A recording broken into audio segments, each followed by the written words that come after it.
Hey, welcome to another episode of the Caffeinated Contractor, everyone. Today I've got a special guest with me, and this is specifically for those people who are the do-it-yourselfers who maybe you're not in the construction industry, but they're like, man, I really want to do a project on my own, and not just a small bathroom remodel project, but I want to build my house.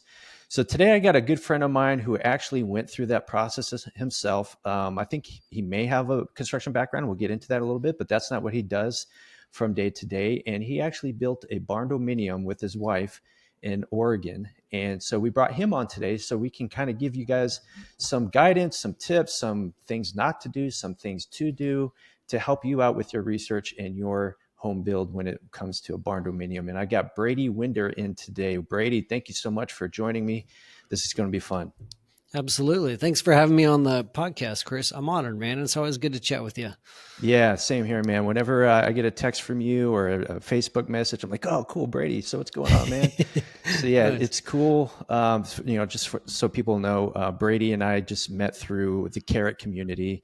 Carrot is the platform where I get my website services, but they're more than that. They're actually more a service to help out with entrepreneurs and people in the SEO world and how to promote your business, and not just to promote your business, but like how do you make your business better? So I personally, and my business is better because of Carrot, and that's how I met Brady. So it's cool. But anyway, I don't want to steal that. I know you have to talk about yourself here in a bit. So tell us about Brady. Tell us about what you do and things like that. Yeah, man. So the main thing for me right now, like you said, I work full-time for carrot.com. I'm our content strategist and I host our podcast. And that means I love making content and talking to people all day. So that's what I like doing for a living. I'm a marketer and my background is takes way more time than we have time or interest for. I've had way too many jobs, a lot of random jobs. Yeah, me But the too. theme in my life, man, so I'm 32 and I think I've had somewhere like 16 or 18 jobs. Oh, wow. A lot of jobs, the bulk of those were just dead end jobs, but eventually, I got into cabinetry and woodworking, and Oh, I wasn't very handy like as a kid or as a teenager, but as I started to grow up, I was like, I want some of these skills. And my wife and I had bought a house that was a 1950s. It was a 1957 house. We bought it as a foreclosure and we flipped it while we lived in it. Mm. And I was like, I don't have the skills to flip this house. So I got a job at a cabinet shop so I could like at least start to get some of these Oh, skills. that's Um, cool. and I was like low man on the totem pole at a cabinet shop. And that's where I Hmm. started getting a little bit more handy. But anyways, the common theme in my life, man, is I just like learning new things. And I like Yeah. taking big, audacious, hairy tasks and saying, can I do it? Yeah. I just love learning. I love challenging myself to see like, can it be done? This is crazy. Can I push myself to Hmm. it? I'm a runner, so sometimes it comes out in like running distance. And I just love the creative aspect of like problem solving. So that's kind Yeah. of the theme through all my different jobs. And eventually what led us to doing something as crazy as like, hey, let's build our own house. Yeah. Yeah. That's cool. I got a little bit of that in me as well. I mean, the industry I'm in and with construction, my background is absolutely nothing construction. So it's like, I kind of like the industry. I kind of like construction. Let me start a Mhm. business and do it. Right. So, Yeah. but it's one of those things like, gosh, man, I'm learning something new every day. And then when you feel like you got it under control, something happens. You're like, Yeah. crap, man, there's a lot more I need to learn about this stuff. Yeah. And it's the same thing about marketing. It's like marketing lets me be creative for a living and it's always changing. Like the second you Hmm. learn it, there's something new being introduced. And construction is the same way. Like you Yeah. get complacent in construction techniques or education, like it's changed. I mean, code, tools, Yeah. prices, materials, everything's changing rapidly, especially now, like post Hmm. pandemic. Yeah, absolutely. And like just out here in Texas, and there's some other states, I know Washington, it's not required to have a GC license. Um, but to kind of like show people that we're still, legit and we care about our business and our professional development, we invest in a local builders association. So they're constantly having classes on, I think it was last year, they completely changed the electrical coding here in Texas.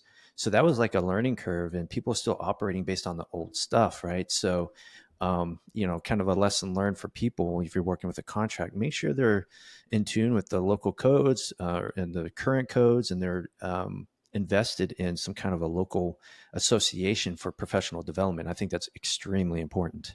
Yeah, that just blows my mind. So I used to live in Texas a few times, and it Hmm. still just blows my mind that there's states where you can just be a contractor and you don't have to have a license, Mm, like unlicensed contracting. It's crazy. yeah. But I mean, we'll get into this, but Oregon, you have to be licensed if you're a contractor, but there is a lot of freedom for homeowners. I feel like the West Coast is really well known for just Yeah. being full of Hmm. red tape and making it really difficult, which it Yep. kind of is. But Yeah. at the same time, I was able to build my own house with my wife. And so I'm in a smaller rural area in Oregon, and I did not have to have my general contractor's license. So Okay. I GC'd our house without a license. So it was interesting, for better or for worse. But Yeah. Yeah. Well, let's get into that. I'm curious. So basically, for the audience, Brady and his wife, they built the Barndominium. Tell us, like, what was the journey leading? I know you flipped a house, so you yeah. have that in you. You're like, okay, I want to create something, make it better, Hmm. create nothing or something from nothing. What led to the Barndominium? Why this? Why did you go this route?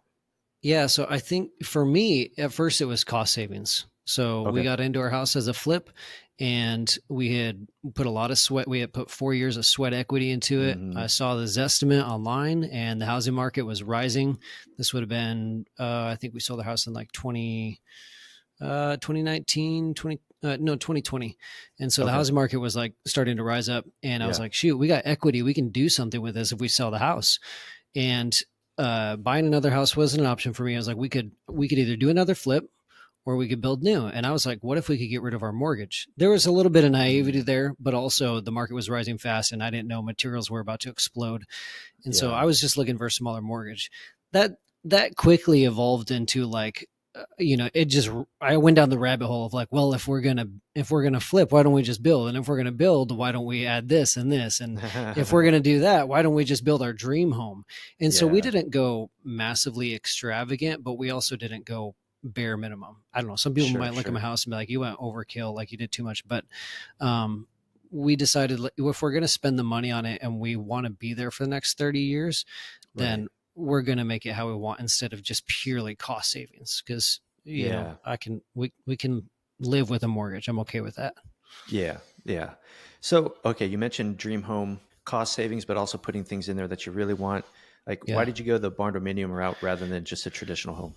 Yeah, that's a good question, man. When I went down that rabbit hole, I researched everything. I was literally going to Google, going non-traditional build methods and alternative housing solutions, and I was looking like every type of construction Mm, imaginable. And for a little while, I was settled on geodesic homes, dome homes. I was like, maybe this is the thing. You ever seen a hmm. dome home? We get a I don't couple out think here in so. I Oregon. don't. Some people build them with like 2x4s that make triangles, and there's a bunch of triangles that makes up a dome. Some people Huh. will inflate a dome and then shoot concrete over it, like shotcrete over top of it. It's pretty wild, Interesting. Huh. but not super DIY friendly. Really hard to finish out the interior because it's a Yeah. sphere. Yeah. Yeah. Anyways, I looked at that. I looked at Cobb Homes, and I finally was looking at like metal buildings, and this was really like right before the phrase barndominium took off. Like people weren't saying Hmm. barndominium yet. Yeah. It was like metal building homes.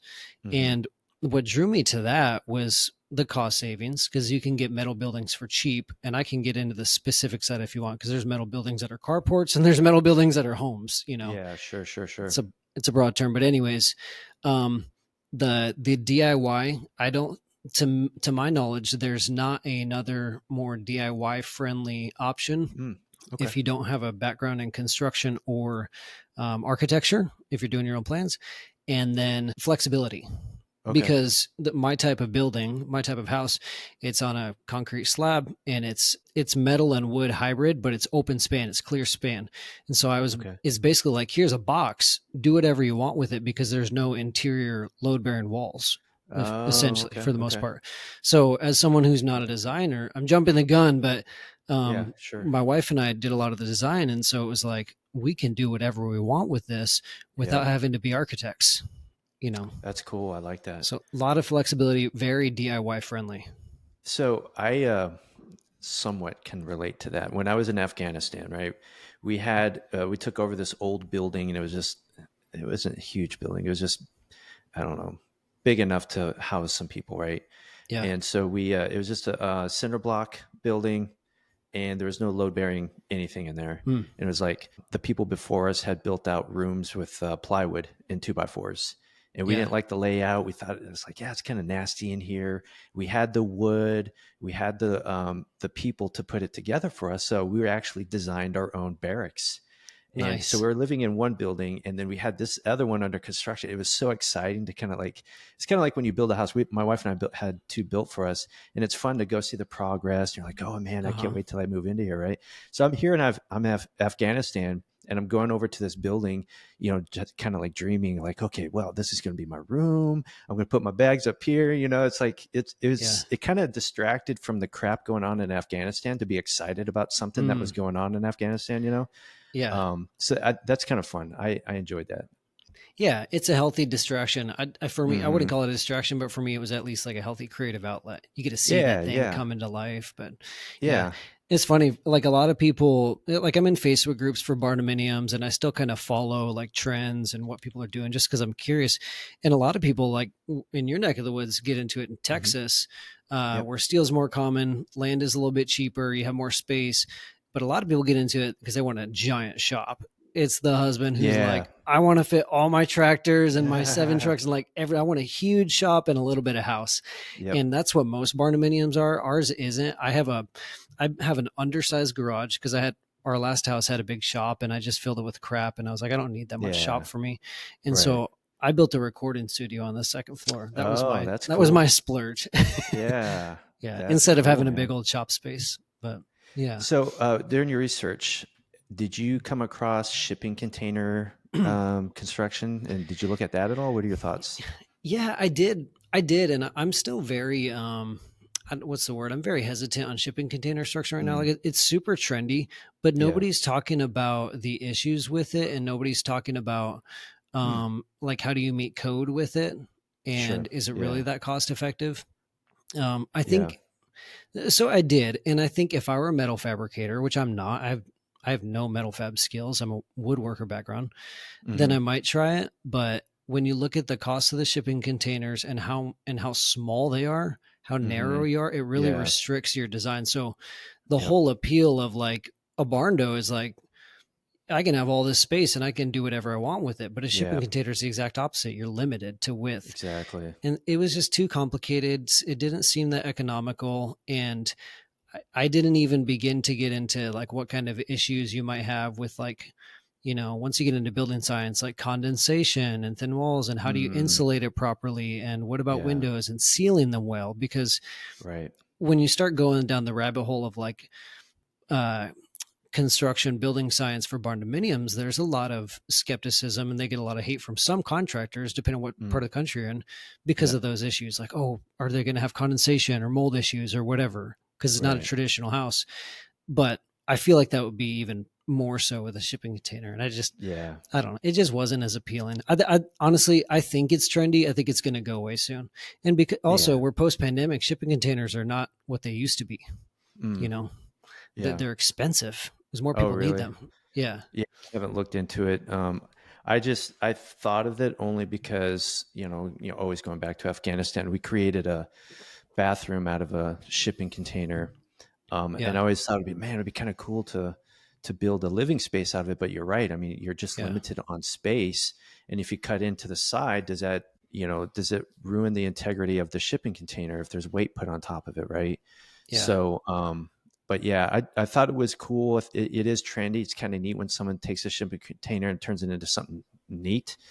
Yeah. But I just think, I don't know, for me, I just think there's a lot of work behind it. It works well for a Yeah. bathroom, Yeah, and but maybe like maybe there will be a company out there that sells plans, and maybe someone's an architect and is like, okay, if you buy these yeah. plans and do exactly this to your container, then it's going to meet code, etc. Mm, But I mean, I guess it's different if it's like, okay, you got some space in your yard and you want to put down an Airbnb and you want a fun project, then sure, that'd be great. Or yeah, like a sure, clubhouse sure. for your kids, but not Yeah. as a house. It didn't really appeal Yeah. to me.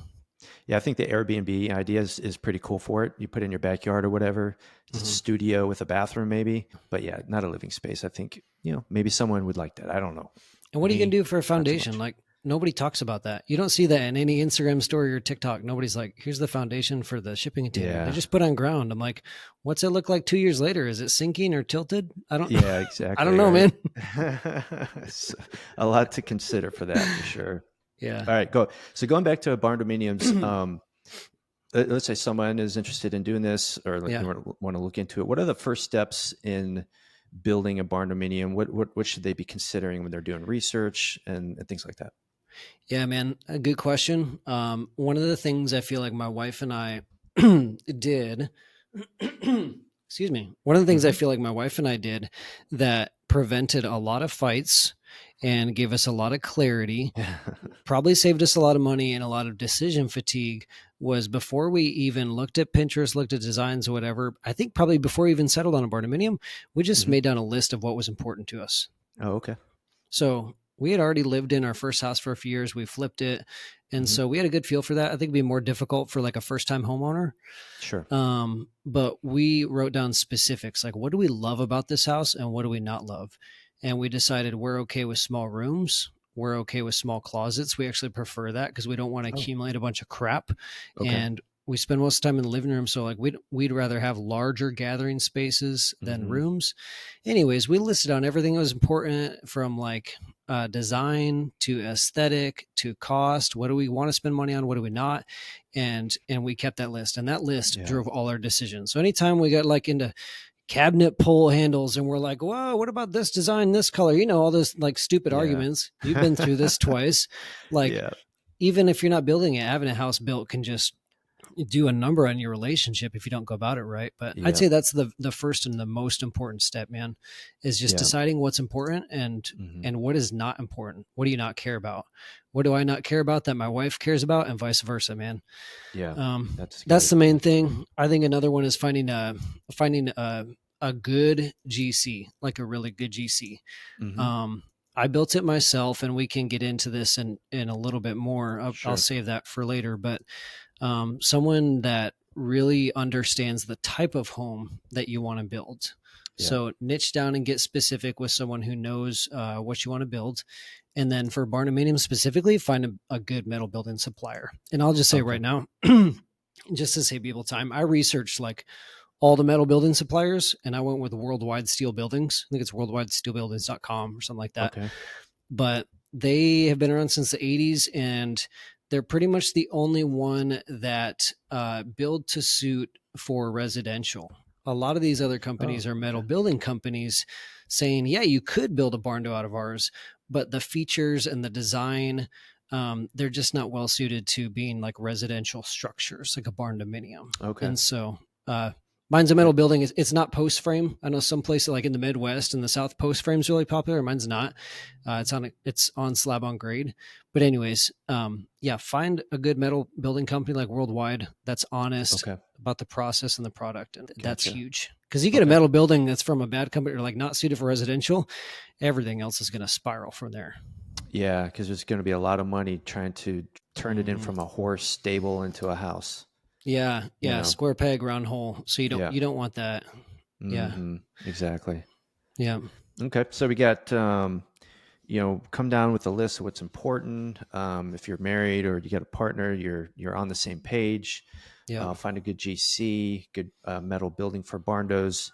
What else? I'd say a really good budget, which if you find the general contractor, this should be taken care of for you. If the general contractor is not really dialed in about your budget, what can affect it, what's not going to affect it, where you can splurge, where you can save, I think a good general contractor pays for themselves right there. And so have your budget dialed in and know what's important, and know what's going to go wrong. Like whatever you have for your buffer, double it. Let me ask you this. So you talk about budget, and this is something that people, whenever and I'm sure every contractor can relate to this, you go and you want to talk about budget before you start putting together numbers or whatever. On our end, it's important to know, what are we designing to? What are we building to? Like, for example, we're pricing out a bathroom in Katy, Texas, and the guy told us what he wanted and stuff. We didn't talk about budget. It came to like $27,000. and he wanted something really nice, like granite walls. He didn't want tile. He wanted granite everything, or not granite. I'm sorry, quartz walls and Oh yeah. everything. It just like Same, it still was. very expensive labors. Yeah, it was going to be a Yeah. very nice bathroom, and it came to like 27. He's like, no, I was expecting it to be like $10,000. I'm like, dude, like I don't know who you're talking to, but a lesson learned on our end is like, hey, we should have had the conversation beforehand and say, hey, Yeah. what are we building to? Like, what is your budget?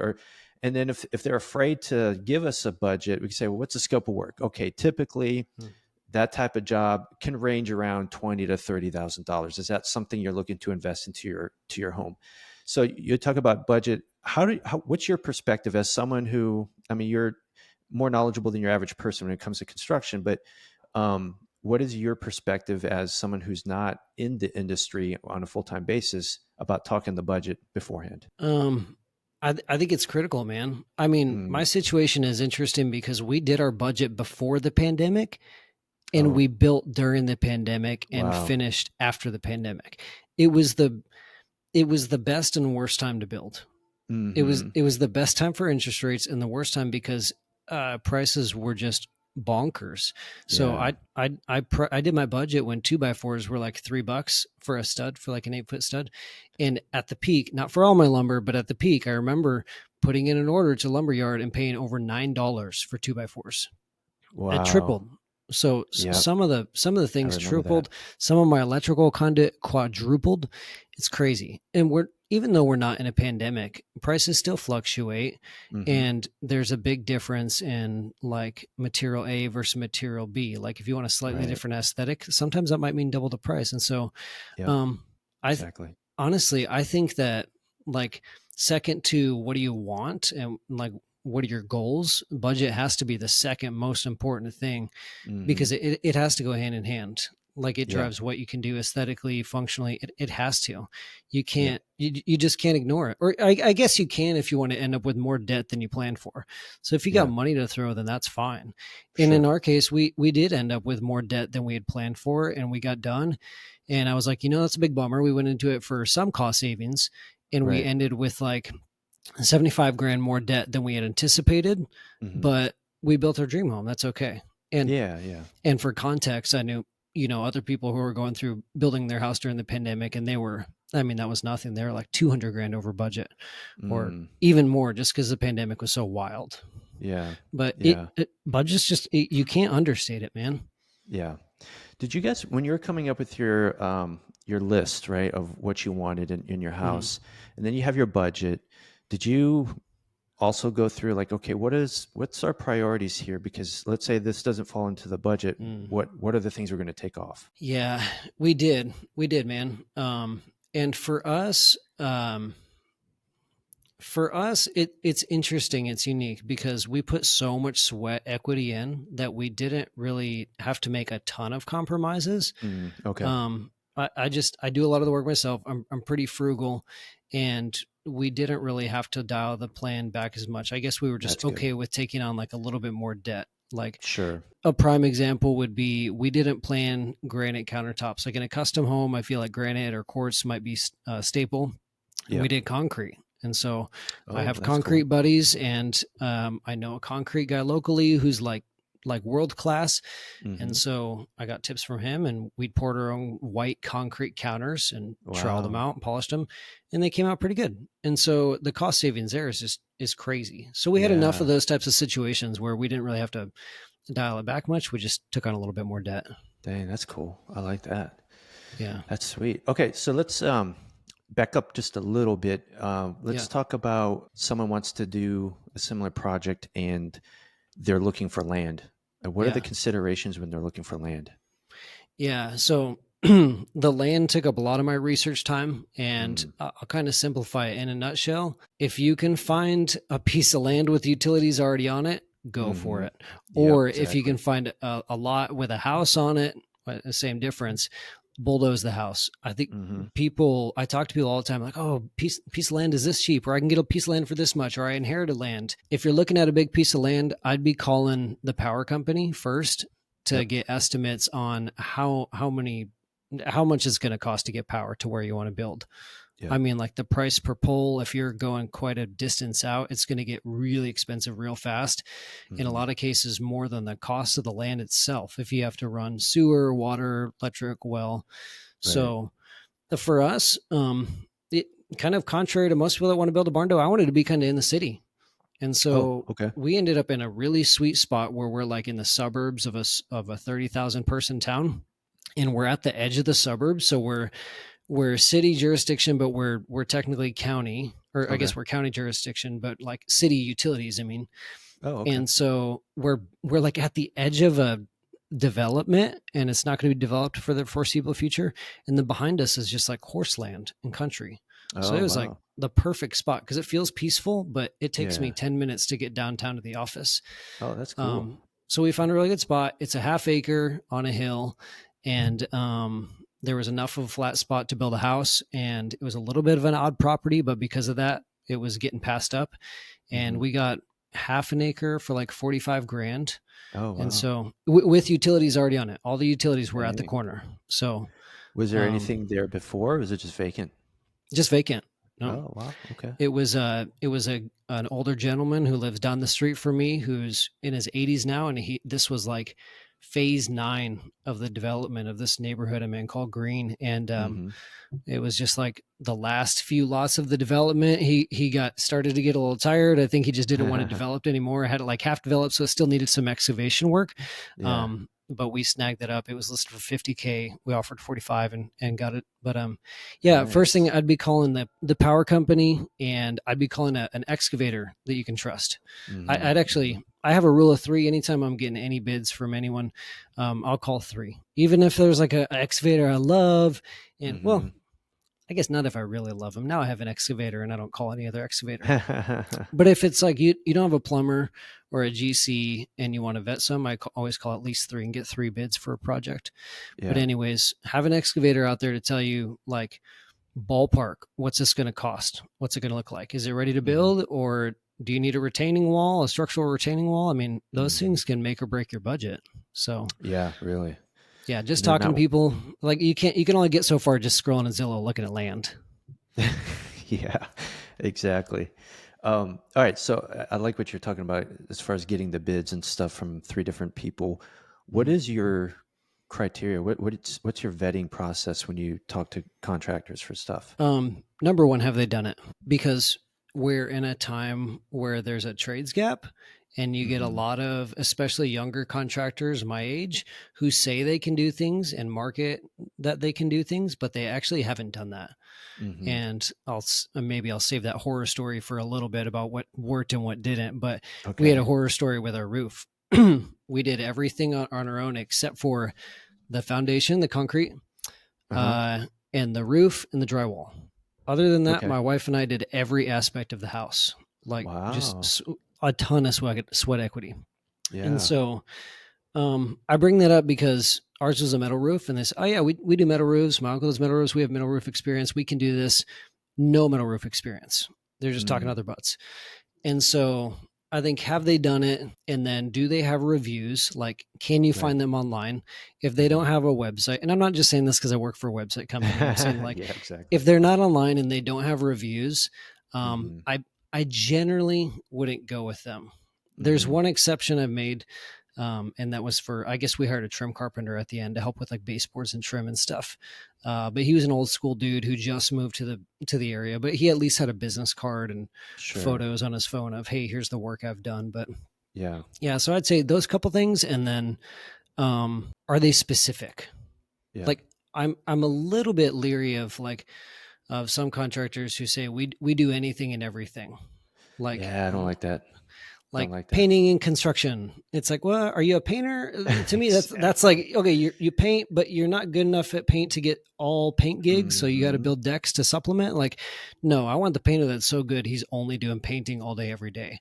Yeah. So if someone's a trim carpenter, then they're just doing trim carpentry and cabinets. Not they're not framing too. So yeah, find Yeah. specific contractors, I'd say, and Hmm. and never go off price. Yeah. Never, or at least never go off price alone. It's extremely rare that you'll find someone who's good, fast, and cheap. All 3 of those. You usually Yeah. only get 2. Mm-hmm. So Yeah. going off Yeah. price alone is a very dangerous game. I learned that one. Yeah, I know. It's crazy where I've been to houses and we provided an estimate. They're like, so and so came in cheaper, but they didn't tell us names or anything. And Hmm. then, a couple months later, they call us up. Hey, can you help us out here? We're kind of in a jam. And it's because they Yeah. went on price, and I get it, man. I'm there too. I'm trying to like do it at the best price possible, but at the end of the day, it's like, man, you're investing in your house here. This is something important. Obviously, don't go for the highest price ever, but have a vetting process. And what I always tell people is like, make sure, like what you say, make sure they've done this before. Go on their website, make sure there's before and afters, there's testimonials or whatever, Google reviews, and um, Hmm. what I like is tell people is when they give you, I think Trevor talked about this too, is when they give you an estimate, is the estimate just this long paragraph with one final price, or are there line Hmm. items in there? Are Hmm. they that detailed where they care about like, hey, I want you to know where exactly your money is going. Like if you don't Hmm. like these countertops, cool, scratch it out. Now you know how much is left, right? Yeah. So things like that I think are important. Obviously, you don't want to, you know, if someone's like three times the price of the rest of the group, then that's probably an issue. But I Yeah. think if you find someone who's like in the middle ground, who's got all the other things where they're got the experience, they can do it quickly, they got reviews before and afters, and they have a great detailed Hmm. estimate, I think you're pretty safe there, Yeah, in I my would I opinion. would agree with everything that you said. And there's mixed opinions in the contractor world on like, should we give line item estimates to customers? Some people don't want to do that. Either they're Hmm. lazy or they have something to hide. They don't want to be transparent. I don't know. There's Right. a few reasons, or it just takes a lot of time and they don't have time for it. Maybe that's true, Hmm. but I just the lack of transparency, like I can't get behind that. The only exception I'll Yeah. make on that is like there's like a referral. There's more room. There's more lax with a referral. So like Yeah. my in-laws referred me to the trim carpenter and said, this guy's legit. Here's his business card. Here's his photos. And he's an older gentleman that's the only thing he's done for the past few decades.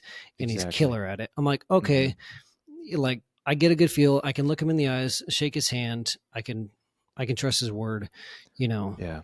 not worried about a contractor line items there as much, but Exactly. that's a small risk. I'm not talking about the house, you know? I totally agree. Like if someone you trust puts their name on a referral, there's an implied trust there already, right? Yeah. So it's a Hmm. little bit easier to make that decision. All right.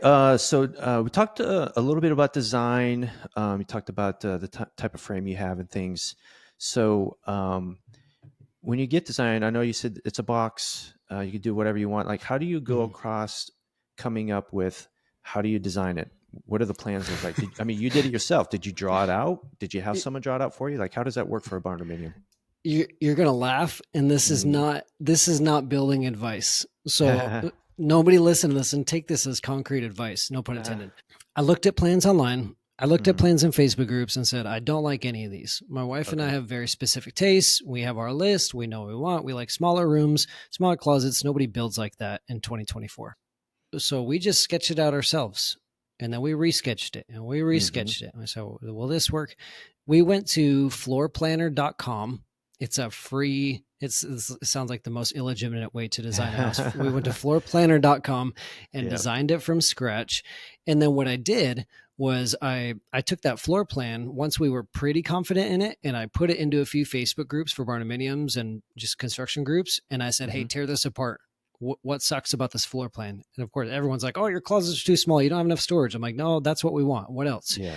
Like, what is not going to flow right? So I would do that even if you bought a design. I would like get Yeah. feedback, give it to contractors, put it in Facebook groups. You're going to get a ton of feedback. Maybe take it with a Mhm. grain of salt, but that's what we did. And honestly, like I was, I don't regret any. I don't regret much about building the house, but I was just so naive. Those were actually the plans that we took to the county to build, and so they Oh. said bring construction plans, like construction papers. I didn't. Mhm. I didn't know what that meant, man. I was just That's YouTubing this, funny. just learning as I went, and Yeah. I had stamped plans for the shell of the building from the metal building company. So I did have Okay. stamped architectural plans for the slab and the metal building itself. And basically, the Okay. county looked at what I did as, and this is going to change depending on where people are Texas is probably Sure. more lax, but Hmm. they basically said, okay, that's stamped, that's approved. You can do whatever you want on the inside as long as it Mm, meets code and right. you have architectural, like, yeah, as long as it meets code. And so we drew it up. We took that to the county along with the stamp plans. We said, here's what we want to do. And they were very gracious and very patient enough to work with us. I think maybe they saw my dream and vision and saw that I wasn't going to stop bugging them and I wasn't going to Yeah. quit. They're like, and I remember the guy at the desk, like, I was like, oh my gosh, he's going to say no. Like, these are so illegitimate, these plans. And they're like sketched out. And I've got my elevations were literally like hand drawn with a pen on graph paper. I'm not even kidding you. And I'm That's like, cool. he's going to say no. And he looks at it, he skims through and he's like, well, I'll tell you what, you definitely have a lot of missing pages. There's supposed to Mhm. be a C sheet and a D sheet. I'm like, I don't know what that is. And he's Mhm. like, you know what, but we'll work with you. He said, you're just going to need to keep us posted along the way. Call us with questions, ask before you do, and just stay connected to us. But like, Yeah, here we go. And I remember getting that stamp on the plans and I was that's like, cool. oh my gosh, they're going to let me build. I don't have a contractor's license.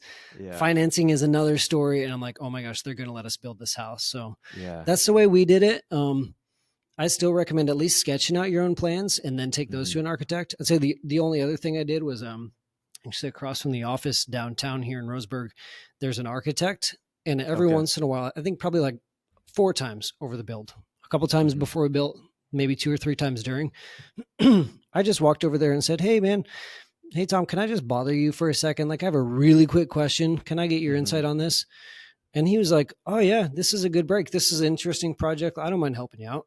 Oh, that's cool. And I would just pick his brain. And Yeah, yeah, I think it probably got to the point where it's like, hey man, do you want me to like, can I like pay you 50, $100, whatever? Cause like I'm interrupting your day asking you architectural questions and yeah, he's not getting paid for it. But yeah.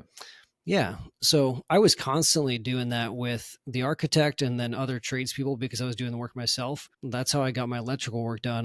I talked to an electrician. I said, can I just pay you to educate me? Sure. And I said, educate me, tell me what I need to do. I'll be the grunt. I'll do the Mhm. monkey work. I'll run all the Romex and Oh, just, I'll wow. pay you to come check in, come educate me and keep me on track. And that Wow, worked out that's pretty well cool. for me. Yeah. That's interesting. I don't know too many people who would do that. So, what going back to the plans, like Mhm. how did you handle the mechanicals, electrical, and plumbing? Those plans, how did that work out for you? Yeah. So my name was on the permits for electrical, mechanical, and plumbing. Oh, I can't remember if it was on the mechanical or not, Mm, but for the electrician, for the plans for mechanical, electrical, and plumbing, yeah, yeah. I had none. Oh, really? Okay. That's what I'm saying. Like, dude, this is That's not interesting. construction advice. Like, um, Yeah. Not so all cities are going to be like that. Like I'm doing some work in Tacoma, Washington and Seattle. You know, like what you said, it all depends where you're building. Those places yeah, will require a lot more yeah. than that. Yeah, So that's great I though. I guess technically I did, but so mechanical I had 0 plans. Hmm. For plumbing I had 0 plans. For electrical, the county required that, and what my quote unquote plans were is my screenshot of floorplanner.com, like the PDF I downloaded with no stamps or Yeah. anything, no measurements, and just little like red X's where can lights and whatnot would be. And so, Yeah. yeah, in the plans, they wanted to see everything marked, like your smoke detectors and all those important things Sure. in your egress and all that. So I did have the electrical marked out, but it's still just me like sketching stuff out. It wasn't legitimate Yeah. electrical plans. An electrician never touched the plans or an Wow. architect. So I don't know if this is kind of getting into the weeds. I'm just curious for the Yeah. plumbing. How did your plumber, because you have a slab, how did your plumber know about the groundwork? Where does he going to put the pipes? Like, how did that work out? That was me, and it was trial and error. So we did. That's I said, funny. I said we. I made a false claim. I said we only subbed out concrete sheetrock roof. We did sub out the drains for the interior of the house. That was the Okay. other thing. And I Yeah. got a little bit of electrical help on the side, mostly just education. But Yeah. anyways, the plumbing, um, I did kind of the same thing I did with the design. So I laid out the plumbing, literally sketched it out, and then I Hmm. went into a Facebook group for plumbers and Oh, barndominiums, and I said, "Are there any plumbers in the group? Specifically anybody that knows Oregon code?" And I actually talked to a guy in Texas, and he said, "Hey, plumbing code is pretty much the same over the nation. I'd be happy to get on a call with you and look at your plans for free." oh, wow. Like, interesting. That's cool. And so I was ready to pay him, for his time at least. Yeah. And so I had plumbers be like, hey, consider your vent's probably going to run here. Here's what you might need to change. And they did that. But so I had a couple plumbers kind of give me feedback, help me understand the layout. But Yeah. before we poured the slab, I mean, I got pictures of me and my wife out there like scratching our heads trying to figure out like, okay, how do we get our proper slope? Where is this going to come into the building, out of the building? That was all just like Wow. slow trial and error, sometimes Yeah. watching YouTube at the job site. Like, Wow. yeah, Wow. there's That's some really good YouTube channels. I'm not kidding. And I'm saying this probably isn't wise for most people. I'm very handy. I'm a sure, sure. self-starter. I can learn fast, and I still made a ton of mistakes, and some of them cost me Of course. some money. It turned out in the Yeah. end, but I watched a lot of YouTube, man. Yeah. I watched a lot of YouTube. It worked, but yeah, Yeah. there's a cost to So it. it's, I'm just kind of thinking time wise. You have a regular life, you have a job, you have a family, Mhm. you have things you want to do outside of work and whatever, social life. Yeah. And you're not doing this full time. So this must have taken a while to get planned and going, right? Or were What's you your just guess? I'm all in? curious. Oh man. Like, It's 2,300 square feet, including the garage, about 1,900 square wow, it's feet. big. It's 27 feet tall. It's 20 foot of the eaves. It's a 2-story house, metal building. So I we're don't have talking equipment. from day one of planning to finish completion. Is that like Yeah. what I'm guessing here? Mhm. I don't know, man. I'm thinking 18 months to 2 years. Nailed it. Yeah. It was two Really? years from planning to like move in. Okay, cool. About a year and a half. So like the bank loan was a year and a half. The Okay. bank actually it was only supposed to be for a year, but they gave me grace and extended it month to Okay, month that's cool. for about a year and a half. So yeah, really That's about cool. Yeah. 18, 20 months of like building. Yeah, so Wow. I was working full time. I was still working for Carrot.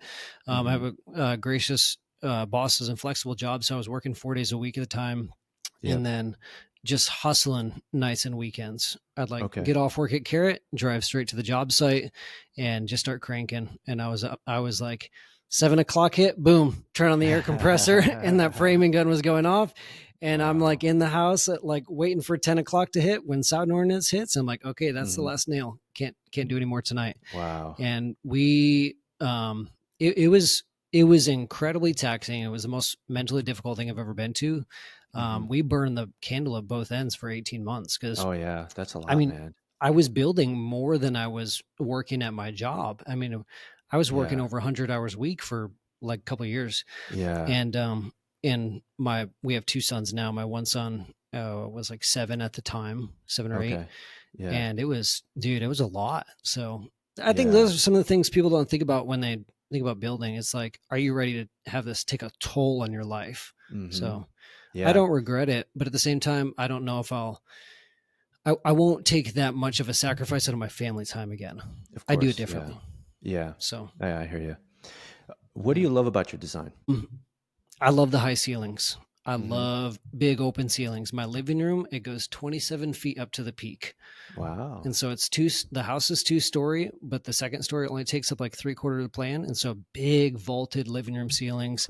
Okay. I had people try and talk me out of that. I had HVAC guys try and talk me out of it, say Yep. it's going to be I too was just thinking expensive that. to heat. No, in my Hmm. electric bill, my HVAC, my utility bills are super cheap Okay. because I built smart, and I don't regret that.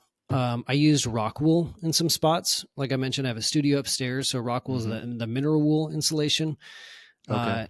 Normal insulation doesn't do anything for sound, and so rock Okay. wool. I have a pretty quiet house, and especially the studio, it's very soundproof. I love that. Hmm. I don't regret doing minimal storage in smaller bedrooms. I don't regret that at all.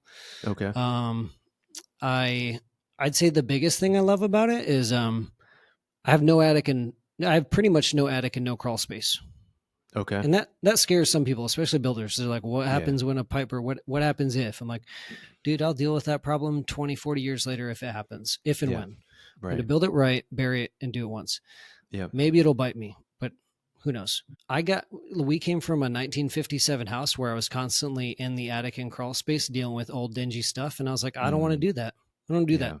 So we have one small attic that houses part of the mechanical. We have 3 mini splits in the house, and the rest is ducted, so it's kind of a hybrid system.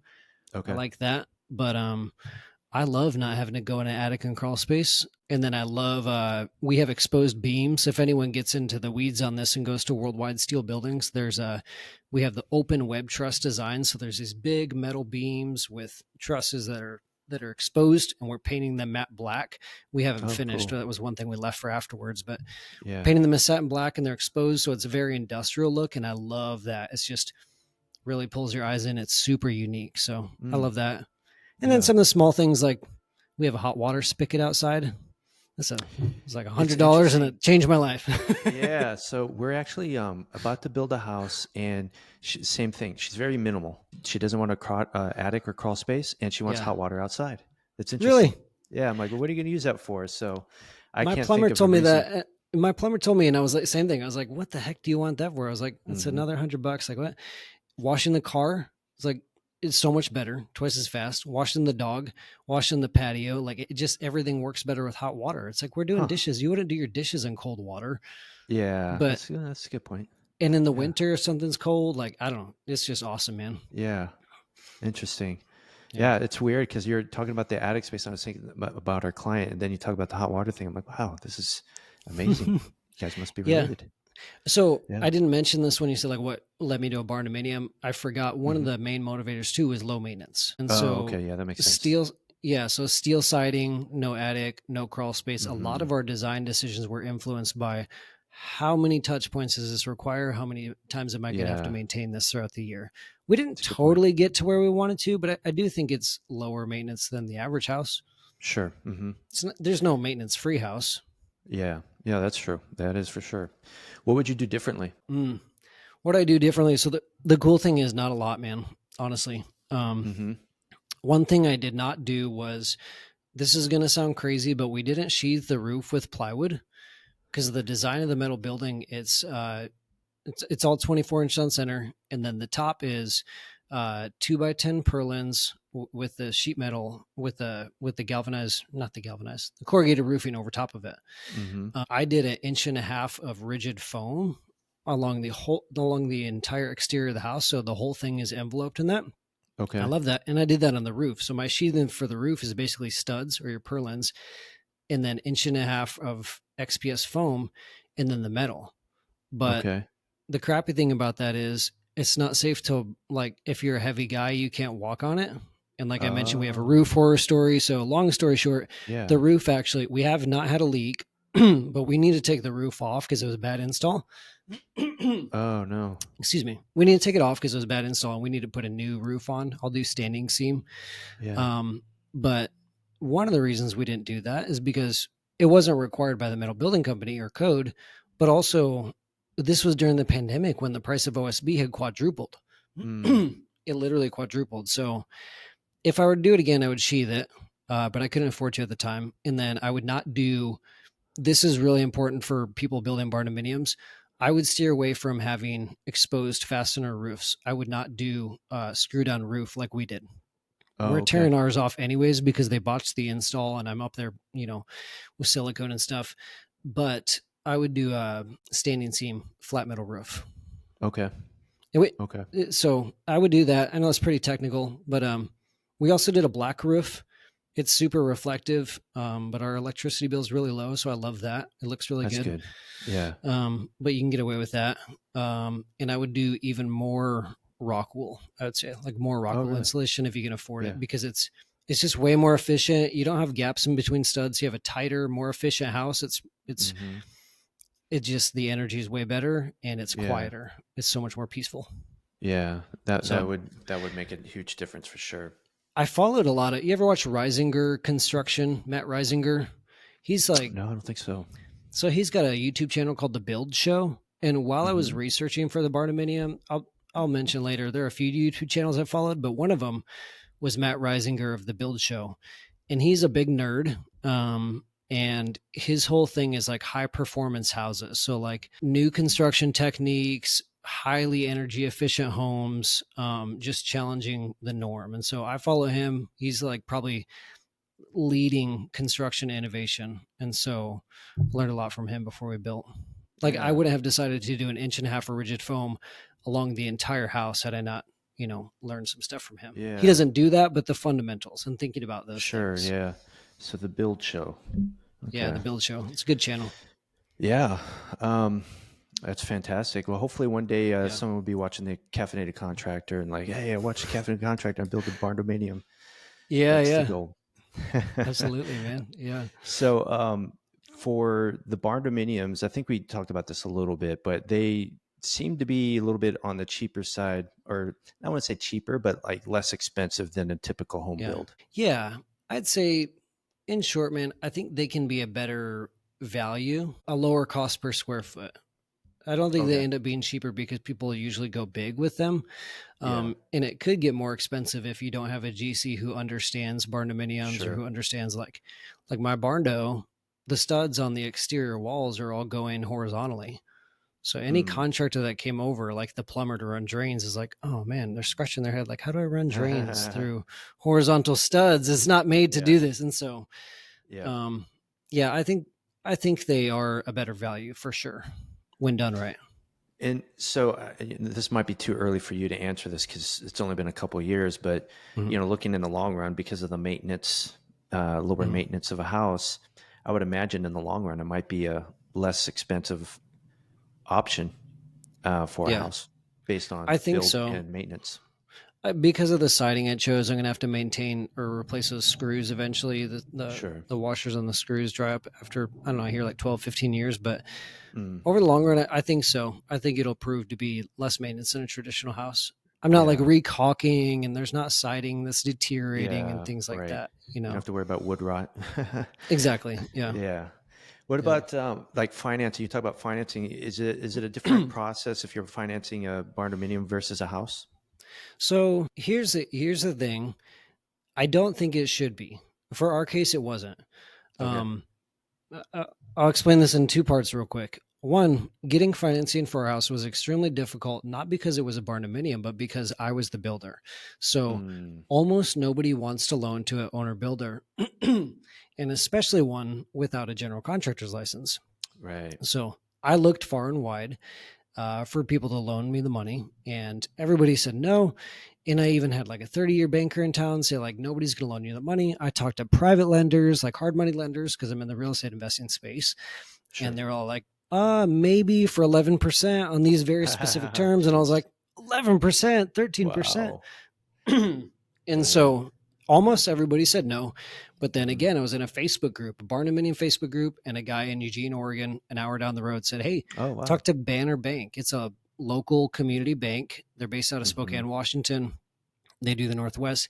And Banner Bank just happened to randomly have a very specific owner build program where Oh, wow. if you can prove your background, I hope Banner's not listening to this. I'm like, I don't know how they let me build this home, but love them to death. If Yeah. you can prove your construction experience, which for me, I thought I had some, but it was really just cabinetry and I was kind of handy. That's not, Mhm. obviously, it's not the same thing at all. But Sure. I somehow convinced Banner. I took pictures of my projects and said, here's what I've done. Here's why I think I build this. And they said, okay, cool. So it's this owner build trades program. So if you're a plumber, Oh, okay. you could like do that program, do the plumbing, and then they would assume that you would sub out the rest. But the cool thing was, I like this that. didn't hurt Banner. No, this didn't hurt anyone. I think Banner thought, okay, he's going to do the cabinetry, the framing, and sub out the rest. I Yeah. didn't, and they never asked. So I just did Okay. everything. So, Wow. so I did that program. But to answer your question about like our barndominiums cheaper, or excuse me, our barndominiums hard to finance, they may be if you call it a barndominium. So Okay. I call it, it's a house with steel framing. Right. And actually mine is a hybrid. So there's some metal framing, some wood, but Mhm. you call it a steel framed house, because if you Okay. call it a barndominium or something else, it's going to open up all these questions of what is it, but you need to put it in Yeah. terms that lenders and insurance agents are familiar with. Mhm. Otherwise, they have so many questions they can't wrap their head around it. My insurance agent actually Yeah. tried to talk me out of it. He's like, "You're never going to get insurance. They're never going to be able to pull comps on it." None Huh. of that happened. So, like, Yeah. honestly, man, some of the things I was really worried about, like the county having pushback on will this meet code and am I going to Right. be able to finance it? Not those weren't problems at all for me. Yeah. For me Yeah. personally, I had no problem getting financing due to those reasons. Sure. Yeah. And even I remember talking to the appraiser, and she's like, "Hey, you see some stuff on here. Is the siding steel? Is that correct?" And I said, "Yeah, yeah." And she's asking questions. She's like, "Yeah, it's a very different design." And I said, "Here's the thing." I said, "Have you seen like some of the steel frame homes online? Some people call them barndominiums, but I don't like that term." And she's like, "Oh yeah, okay, now I know. My husband and I want to build one. It looks so cool." Oh, And that's like, cool. she's like, "Okay, now I get it. Now I understand the vision." Boom. Yeah. So I had a quick conversation with the appraiser. This was the appraiser pre-construction, and she's Oh, like, "Okay, I get it. Cool. Push the appraisal through." yeah. So financing wasn't really an issue, but a lot of people think it is. It wasn't for me. That's a good point, though. I mean, it was difficult for you, I think, because you were building yourself. I'm just looking at our experience. It's too high as a risk. company. It is, and then like for when we have clients and they want to build a house, well, the lender reaches out to me, and I have to give them a company resume. I have to tell them what our experience is, how much money we're making, and give them Yeah. references. Right? They want to make sure that we can do it. Right? Yeah. So even we have to go through a process, and I can imagine a bank saying, "What, you want to build this yourself? What is I this, don't know. 1800s?" I don't know. It's literally a miracle, man. I don't know how we were able to do it. Like my wife and I That's look great. back on this story and we're like, how on earth? Because like you're saying, general contractors, like before what I was doing is I was talking to people that I know were contractors who were like, would you sign off on this for me? And even them, they'd be like, nah, too risky. I don't want to take on that risk. You know, I don't have like a best friend that's a GC that was going to do it with me. So maybe that would change it. But it's funny. We have a Carrot member in Eugene and he's a general contractor, house flipper, and he builds, and he's like, dude, I have a harder time getting financing than you did. He's like, I got to prove these 3 lines of credit and all these other things. And he's like, anyways, it's really interesting. I don't know how we're able to pull it off, but you got to have the financing because you're persistent. You kept seeking the answer to your problem, right? And I think that's people, when they hear no too many times, they're just like, I guess this isn't going to happen. I'm going to build a regular house. I'm very, very hard-headed. Maybe somewhat naive and just very hard-headed. And I think the banks, they saw that, the county saw that. They're like, okay, he's going to be a pain if we don't let him do this. That's cool. All right. So speaking of finances, in your experience, what was the most expensive part of building the Barndominium? Yeah, I'd say because we built during the pandemic, lumber just went through the roof. Yeah. I honestly, I don't think there was one specific thing. I'll tell you the most surprising thing, as far as like expensive when it comes to value, not as a line item, was the concrete. Okay. So the foundation was 26 grand for a little bit of excavation and a 30 by 50 foot slab. Okay. So when I was doing my research, I'm not on par with normal prices right now. I was going to say, it doesn't sound too bad, but yeah. Okay. Different areas, right? My research might have just been off. Honestly, it could have been. And that's the danger of just like not having GC and doing all your research on Facebook groups and Zillow and Reddit. It's like, you might not have the context you need. And so my foundation was like a little overbuilt because it's a metal building, all the weight's bearing down the edge walls. But anyways, concrete surprised me. Another one was equipment rental because I'm not a GC. I didn't have a GC. I don't own any equipment. So dude, United Rentals freaking loves me because I gave them so much money and I called them, hey, I thought I was done with the scissor lift. I still need it. Okay.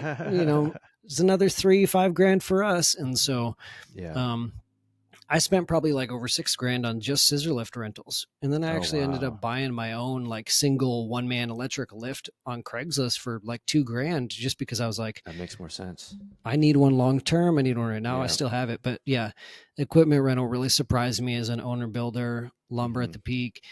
And I think honestly, one of the most expensive things, and I'm not just totally teeing you up because you're a general contractor, but this is really true. The mistakes, like not having the expertise. So I didn't have like any huge, massive mistakes that cost me tens of thousands of dollars. But I remember one example, like we cut our rafters a foot short by accident. So our overhangs weren't long enough. And this is like, we had the lumber package delivered and we used the lumber and we cut them short. And now it's like, oh my gosh, I have to sister on boards. So there's all this extra time, labor, and lumber. That little thing was like a couple $1,000 mistake. And if I had a crew, it'd probably be a $4,000 or $5,000 mistake. Yeah. I'm like, boom. So stuff like that, just from not having the experience. Yeah. And then the time of like, I'm having to YouTube stuff or call friend, call a contractor and ask so many questions and do a lot of research while I'm building, because it's Mm-hmm. impossible to do all this beforehand, that Yeah. it stretched out the timeline. And Yeah. more time equals more money, more Yep. interest. The bank's calling you. More stress, more frustration too. Yep. Slower build equals more expensive build. So Yeah. Yeah. lack of expertise is probably one of the more expensive things, but Yeah. nothing really stark that stuck out, to be honest. Okay. You had mentioned a horror story. I know you talked a little bit about the Mhm. roof and the Oh yeah. install went bad, but is there more to that story that makes it horrible for people that they can learn from? Yeah, I'd say, I mean, as long as you follow the advice of like only pick someone who's done the thing, don't Mm, try to let them sell you on, oh, I think I can do this or give me a shot at this. If you hear, give me a shot at this, I'm like, yeah. that's a little too risky. Yeah. So one of the mistakes was just using the corrugated screw-on roof that the metal building came with, even though it came with it. If I knew what Yeah. I knew now, I would have probably ditched that roof, spent the extra money on standing seam. But I made the mistake of not getting on the scissor lift and double checking their work before I handed over Mm, the cash. So I made that mistake. That's yeah. what I have to own. Sure. The quote unquote general contractor, I won't mention his name, who hired the crew bailed out, and or he had a family member, friend, or someone who was going to do the work. That person couldn't do it because allegedly they were sick or something. So he found another crew. It took him forever to find a crew who was going to say yes to a 27-foot high metal roof. Mm-hmm. They finally didn't. He made the mistake of not checking their work before he paid them. Oh, So goodness. so he paid them without checking the work. I paid my contractor without checking the work. Then I go up on the scissor lift the next day and I'm like, oh no, it wasn't square. So there are panels hanging off too far, like low past the gutter. Oh, geez. The corrugated metal was not overlapping correctly at all the right spots. So you Oh, can get wind wow. driven rain up in there. Yeah. There's a lot of spots where they missed screws and didn't hit purlins or studs and then just left them. So they're not tied up against. So basically all these little holes. Yeah. And so I'm like, okay, you guys are definitely coming back out here with like a Mm-hmm. couple cases of silicone Right. and fixing what needs to be done. And I had a whole punch list of like, you're going to fix these things. They did most of it, but long story short, I ended up getting my money back for the materials. I was like, but that doesn't pay for the new roof that I'm going to have to install. So Mm. I got my money back for the materials after like I think it was 2 to 3 months of like back and forth text Oh, my message, Facebook messages, gosh. and eventually me showing up at the contractor's door in the next neighborhood over saying, hey man, not here to cause any rift. I feel really weird showing up to your house, like where your family's here. Like me and my wife showed up and I'm like, hey, Yeah. from dad to dad, from family guy to family guy, like you just screwed me out of a few $1,000s. I can't let you do this to my family. So I'm here to Yeah. collect. And Yeah. that was like one of the hardest conversations I've ever had. Oh, And so yeah. all of that could have been avoided. Like, I mean, I was having panic attacks during this. I'm like, Mm-hmm. the roof is shot. We're out thousands of dollars. The loan is Yeah. finite. I can't do this. And I literally had thoughts of like, do we just like abandon this and quit? Oh, Like, because wow. this was earlier in the build. And I'm like, Yeah. this is like a quarter way through the build. And I'm like, if this is how building a house is going to be like, I don't know if I want to do it. I was Yeah. like, and I was realistically thinking like, what would happen if we just left our materials at the lot, cut our losses, and just went back Mm-hmm. to renting? I'm like, Yeah. this is too stressful. So anyways, we didn't. Obviously we continued, Dang. but that could have been avoided if we had a good general contractor, or if we had done a little bit more vetting and had a little less trust, you know. Yeah.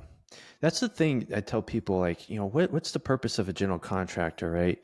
It's like you got painters, you got electricians and plumbers. The value that we bring, a good general contractor, is that we've already vetted out people. We know who we like to work with, the trades Mhm. people, right? And that we all come together on a project.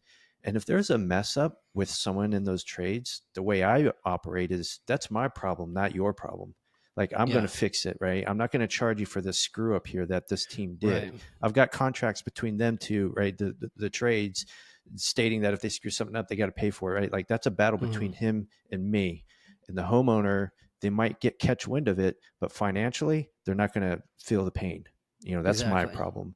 And Yeah. that's the value a general contractor will bring. If a general contractor says, "Oh, hey, sorry about that, I'm out of here," that's bad business right there. And those are the people that make us look really bad. Yeah. Well, the other thing I did wrong with that horror story with the roof is that I had asked for a contract in the beginning, and he's like, "No, I don't do contracts." Where's those words? I don't do Ooh, contracts. I'm a trustworthy yeah. guy. He said, "My word and my Mm, handshake is enough." And I pushed, but I didn't push mm-hmm. hard enough, and that's when I should have said no, because Yeah. I was a little naive. I didn't know what I knew now. Yeah. And so I didn't have a contract, didn't have anything to fall back on. Yeah, I didn't. And so we Yeah. actually had another horror story with the drywall where we had two drywall crews walk out on us. Oh And my then gosh. it was crazy. The third one was like, excuse me, was dragging his feet. The guy who owned the drywall company never actually did like any real work, was just, he was originally really excited about it and then tried to sub everything out. Mm, But that was one where we did have a contract. Now I know contractors would give me feedback on this. The contract was too loose. There was yeah. nothing in the contract for me to fall back on. It was just way too generic.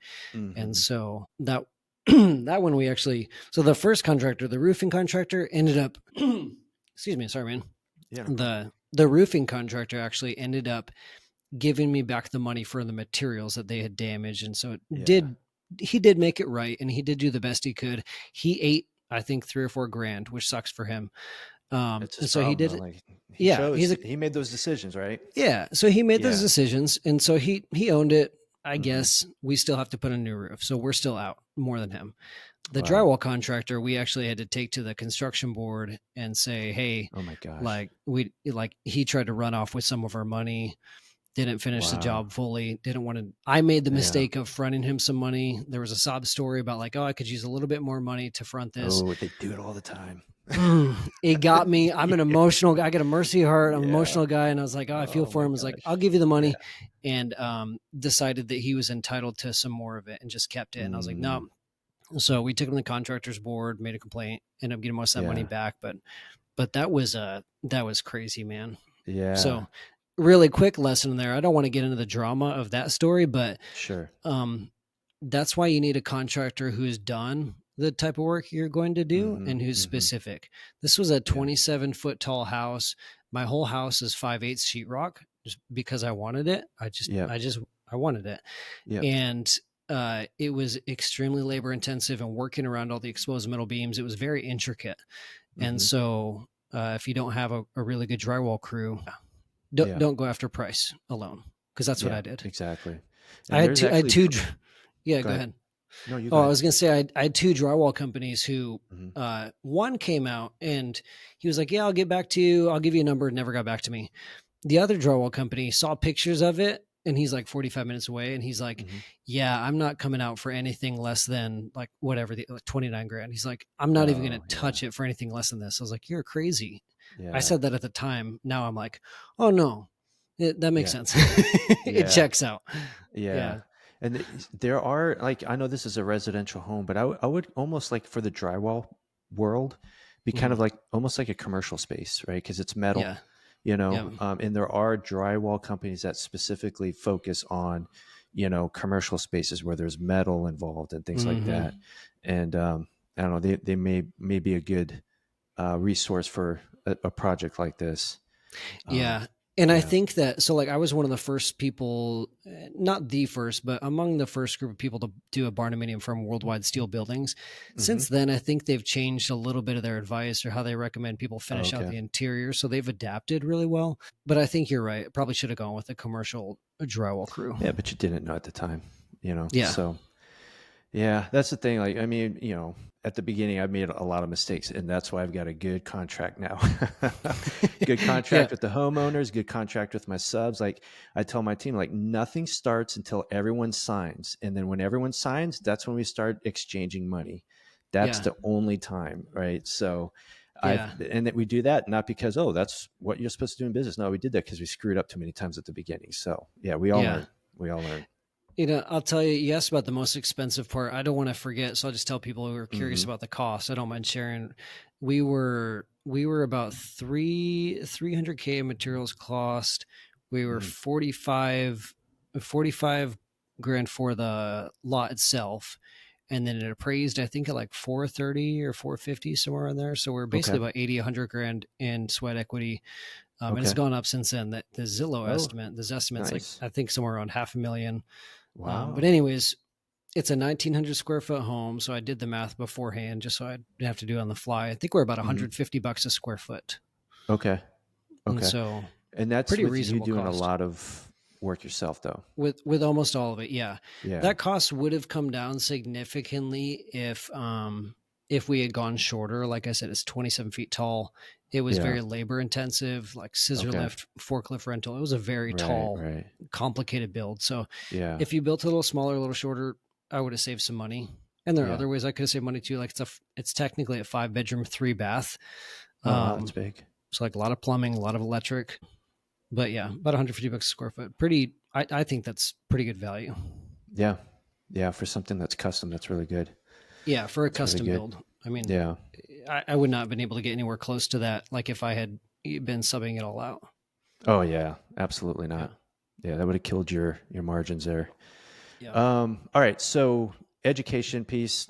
How did you Mhm. educate yourself? Is there a good book, good podcast, someone you know? Like, what are your recommendations there? Yeah. So if somebody wants to go down this rabbit hole, I'd say one thing, if you're for the very rare person who specifically also wants to build their own home and wants to build their own barndo, Mhm. my wife and I did three video podcasts where kind of broke it Oh, down and we showed photos throughout. okay. Is Um, this on YouTube? it is. So Okay. if you go to, it's kind of a long website, but if you go to mycomebackstory.com Okay. /house, it's mycomebackstory.com/house, or maybe if you go to YouTube, type in Brady Winder. But I put all 3 of the YouTube videos on there. We live streamed it. We answered questions and we shared pictures of the build throughout. Wow. So we broke most of it down except for the part about the finances Okay. at the end, only because like we finished the house literally, like we got our inspection, finished the house like right before our second child was born. So Oh, I didn't man. mention that my wife's like 9 months pregnant towards the end of this build. Oh, It was man. Just crazy, add man. to the stress. It was insane. But anyways, yeah, if anyone wants to check that out, we documented most of it. Where I got my education, man, I didn't really read any books besides like a Black & Decker, like Mhm. plumbing guide, like Plumbing for Dummies or something silly like that. Yeah. But YouTube channels. So there's one called RR Buildings, just the Okay. letter R. RR Buildings. That guy's in the Midwest, and he's kind of becoming known as the Barndominium guy right now. Oh, cool. And what's different about him, he's in the West, he does post frame. Oregon, you can't do post frame just because Okay. the rainfall, the moisture, you can't do Mm. like post and ground out here. Okay. It's slab on grade. But anyways, RR Buildings, and then another YouTube channel is MR Post Frame. Okay. He's a big Barndominium channel too. He's really good. Matt Reisinger, I mentioned, the Build Show is really good. And then one other YouTube channel is Essential Craftsman. That's actually a YouTuber I work with here locally. But anyways, he's got a huge YouTube channel all about carpentry and blacksmithing. So Oh, wow. really good tips when it comes to carpentry and whatnot. Well, that's Essential cool. Craftsman. Yeah. Yeah. But those are pretty much like the staple YouTube channels. And then there's one on plumbing, I can't remember. And then there's the Tile Coach on YouTube. He's like Okay. the best tile guy I've ever seen. The Tile Coach. The tile coach. The plumber, I can't think of his name, but he's like he's a big dude. He's kind of ripped. He's got a mustache, like a gray mustache. Oh, yeah. And he's kind of intense. He does like all these funny plumbing videos, but That's he's funny. good. Yeah, it was pretty much all YouTube for me, man. Like Yeah. YouTube and Facebook groups before That's I the built. thing nowadays. Yeah. Yeah. With everything that you know, the experience that you had, and the, just kind of reliving some of the drama in the last couple minutes, would you do this again? I told my wife when we finished it, I said, never let me do this again. I said, I know I'm going to want to at some point. And I said, tell me that I don't ever want to do this again. Mm-hmm. Last night, as I was looking through photos, because I knew I was going to get on the podcast today, I was like looking at photos. We're reminiscing, like, how the heck did we do this? Like pictures of us in Tyvek suits, insulating by ourselves when it's 100 degrees and we're framing and we're building the thing. I'm like, son, this looks like so much fun. I was like, we should do it again. She's like, no, stop it. Shut up right now. We're not doing it. If my wife gave the green light, I would maybe do it again if I had a good enough reason. I don't want to move. So I'd have to have Yeah. a really compelling reason, but I would Yeah. do it again, but I would do it differently. I would sub Okay. out way more. I would Sure. pay a GC to guide me, and I'd probably be like the secondary GC if that's even a thing. Yeah. Yeah. You could do Yeah. that. Mm-hmm. So I'd have a GC for like equipment rental purposes, for mostly for expertise, Mm-hmm. budgeting, and plans. Yeah. And then I would do a little bit more subbing out, but I'd still be like the creative brain and still put in a lot of sweat equity. I just wouldn't Sure. have it all right on my shoulders. Yeah. Also, this is big for anyone who wants to build by themselves. I would have saved up more money, waited longer to pay myself and take more time off work. Oh, that's a good point. So That's a I good do know point. a guy here locally. He's a carpenter. He's in his 60s, so it's different for him. He doesn't have a family, Mm-hmm. but he saved up a year of salary and then just took a year off work. And then when Wow. he ran out of money, he just started picking up jobs again. And he Oh, moved wow. in like on his son's property and was like, all right, I guess I got to go back to work and maybe finance part of this, but Yeah. saved up salary. So Well, I that's a would do good something like strategy. that, man. Yeah. Yeah. That's pretty cool. That's pretty cool. But That'd be a good reason to save money. yeah, it was the experience of a lifetime. I don't regret doing it. But I would not do it the same way again. Yeah. Yeah. It literally, it almost killed me, man. It was wild, Yeah. but it was fun and it's worth it. Like we love our house. Mm-hmm. We're not going anywhere. And like the fact that we have a house that's like custom suited to our family and our needs. And it's something Yeah. that it has all this story wrapped up into it. That's Mm-hmm. priceless, you know? Yeah, that is cool. That is cool. Well, you got a great experience with that. I mean, shoot, man, you probably know more about construction than most of us doing it in the industry, right? But I know that this is not the only thing of who you are. You're not just Carrot. I know you got a passion project that you're working on, or maybe you're in the Yeah. process. Tell us a little bit about that. I know it's called Songworthy. Yeah. Tell us about Songworthy. How did that come about, and what is it all about? Yeah, man. So Songworthy, man. I'll give you the short version here, but Mm-hmm. this might be a trigger alert for anyone listening. I'll get real deep just for a second here, then I'll bring it back up. But 2015, man, I was at rock bottom mental health wise. I was Oh, wow. feeling suicidal. Living with my wife and my 1-year-old son in Portland, trying to figure out like who I was, what was I put on this earth for, trying to Wow. provide, and just like really struggling with like being a new dad, new husband, Mm-hmm. having a hard time. And I was feeling, like I said, I was feeling suicidal and just really struggling with my mental health. Anyways, made some changes in my life, moved to Roseburg, got around community, got a mentor, made some changes. And long story short, got myself to a stable spot where Mm-hmm. I'm doing good, loving my life. And since then, I've always been looking back at those years, trying to reverse engineer it. Like what happened? Yeah. What was different? Right. And there were a few things. One of them was my faith. I wouldn't have made it through without my faith. Another one was Yep. the people around me. So Yep. mentors, Right. having people that were just rooting for me, cheering for me. But the third Mhm. thing was music. There's some songs that just really spoke to me in those times. Man, I get chills in my arm. But there's some songs that just like really moved you. I think people have those Yeah. songs where Yeah. it's like Absolutely. that's your anthem, that's your fight song. And Yep. for whatever reason, I was talking to a guy this last week, and he said like his Mhm. thing was the Greatest Showman soundtrack. He's like, man, that just Oh, dude, moves that is me. so good. It is. It is. And for then sure. like there's some songs where I'm like, man, so I've always been trying to figure out like, man, how can I help other people that have gone through what I went through and what I still go through at times? Like, how can I just help and encourage people with my gifts? And Mhm. I always would forget and undervalue music. And so Yeah. anyways, I was talking to my wife one day about this. We're talking about like, how can we help people? What can we do? Trying to get creative. And she's like, what if you like did songs for other people? So I'm a musician. I play guitar, singer, songwriter. And she's like, what if you like just wrote songs specifically for what people were going through? Just gave it to them as like a form of encouragement. I'm like, oh my gosh, Wow. that's really cool. I never thought about that. Yeah. And so anyways, long story short, that turned into a big idea called Songworthy. And so now, right now it's just me and one other musician. It's very high touch, very thoughtful, very intentional. But it's me and a female musician. So you go to the website Songworthy, fill out a short form, answer some questions that help us understand kind of what the person's going through. And you can Right. come to the website and get a song for somebody else. And then we'll custom write a full song from scratch, the lyrics, the melody, the instrumentation, everything, Wow. record it, mix it, deliver it in a week for someone. In a So week? in a week. Dang. Yeah. So That's like I quick, said, man. one of the reasons I built my house was to have that in studio. It was to have a studio. It was very intentional. Right. And so, so I'm just writing songs. I'm networking with other musicians Mm-hmm. and just talking to people, finding out how we can help. And, Yeah. it's been really cool so far, man. One of the very first songs I did was actually to like test out the proof of concept and say like, is this Right. something people would even want? Like, is someone going to buy a Sure. song for someone else? And is this weird? And one of the first songs I did was actually for my grandma, my wife's grandma. Uh-huh. And because her husband passed away a few years ago. She's Yeah. struggling with like, what am I even on this earth for Mm-hmm. now that my spouse of decades is gone?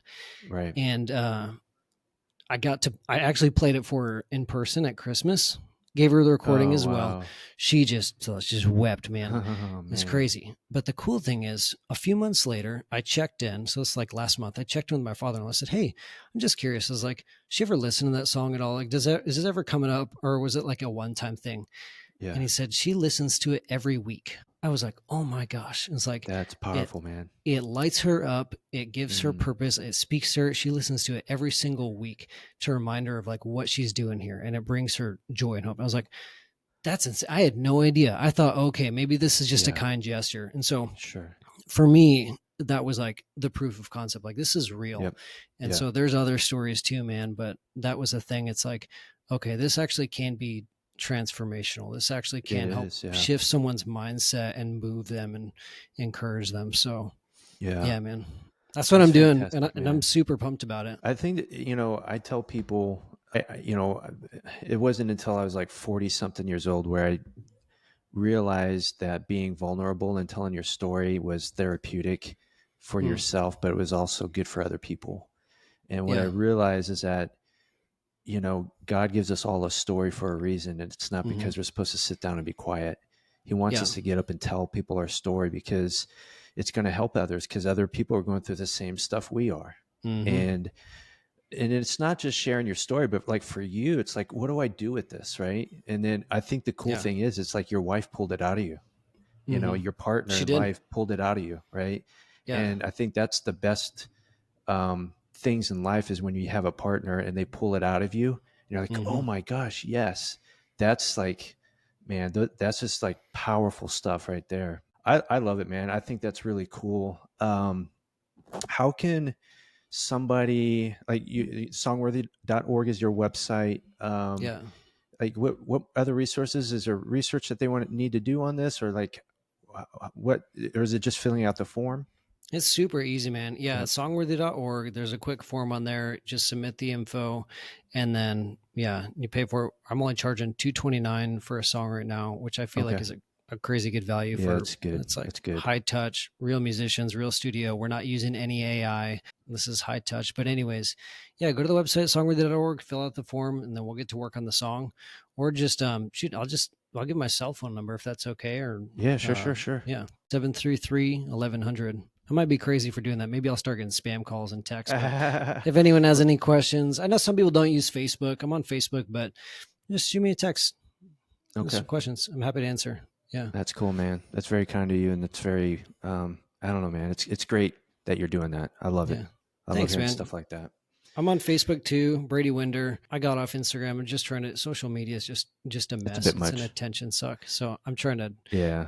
be on it less. But If it wasn't for the business thing, I don't think I'd be on it as much, but it's part of Same. getting your brand out there, right? Same, man. Yeah. Yeah. And now I'm kind of looking at it as like, well, I guess it's just a tool. Maybe I can like drown it out with some good stuff. But Yeah, exactly. anyways, but I love Yeah. talking with people. So if anyone has any questions on like the house, the Barndo or Songworthy or anything, how any of it works, I'm always happy to chat. I love talking with people. So Sweet, anybody man. that's listening, feel free to hit me up. Cool, man. Well, hey, I really appreciate you being on the show today. I think it's cool. The topic is cool. Songworthy's cool. And this is actually the longest podcast we've had to date. I just glanced at the time. Cool. I'm like, holy cow. Yeah, I know. It's like, man. Well, we covered a lot, man. We did. We probably could have covered more too, but yeah, I appreciate your time, and thanks for everything you're doing. And I don't know, maybe we'll do this again. Yeah, thanks for having me, Chris. I appreciate you, man.